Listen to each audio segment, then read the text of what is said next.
करगाम road railway बोगदा कई सालों से लटका मुद्दा। चालीसगाम के लोगों को अब भी नहीं मिला न्याय। चालीसगाम के करगाम रोड रेलवे बोगदे की समस्या आज भी जस की तस बनी हुई है। स्थानीय लोगों की लंबे समय से चली आ रही मांग के बावजूद इस मामले में अभी तक कोई ठोस समाधान नहीं निकला है। लोगों का कहना है कि इस बोगदे के कारण यातायात प्रभावित होता है और आए दिन दुर्घटनाओं का खतरा बना रहता है।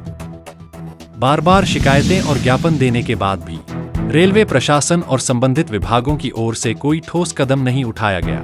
स्थानीय निवासियों का आरोप है कि यह समस्या कई वर्षों से लंबित है, लेकिन हर बार केवल आश्वासन ही मिलता है, कार्रवाई नहीं। लोगों ने चेतावनी दी है कि यदि जल्द ही इसका समाधान नहीं हुआ तो वे बड़े आंदोलन के लिए मजबूर होंगे। जनप्रतिनिधियों और प्रशासन से जनता की यह मांग है कि करगाम रोड रेलवे बोगदे की समस्या को प्राथमिकता से हल किया जाए, ताकि चालीसगाम की जनता को राहत मिल सके। 15 वर्षापासून सतत आम्ही हा करगाव रोड रेल्वे बोगद्याची समस्या अनेक दादांजवळ मांडत आलेलो आहे। तरी मागच्या वेळेस आम्ही मंगेश दादा चव्हाण यांच्याजवळ ही समस्या मांडली। दादांनी आमची समस्या ऐकली, आम्हाला तात्पुरता का होईना काँक्रिटीकरण करून दिलं आणि या बोगदा नसून हा नाला जाहीर केला।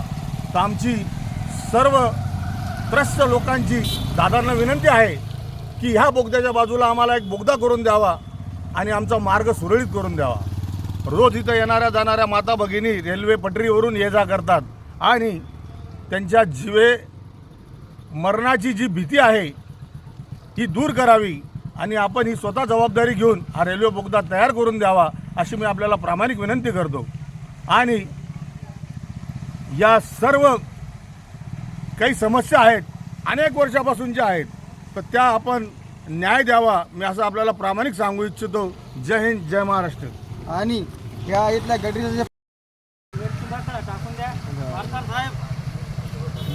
दादा, तुम्ही आमचे लोकप्रतिनिधी आहेत। जर तुमचं हे सरकार, हे वरचं प्रशासन, शासन, अधिकारी, रेल्वे, केंद्र सरकार जर ऐकत नसेल तर तसंही सांगा।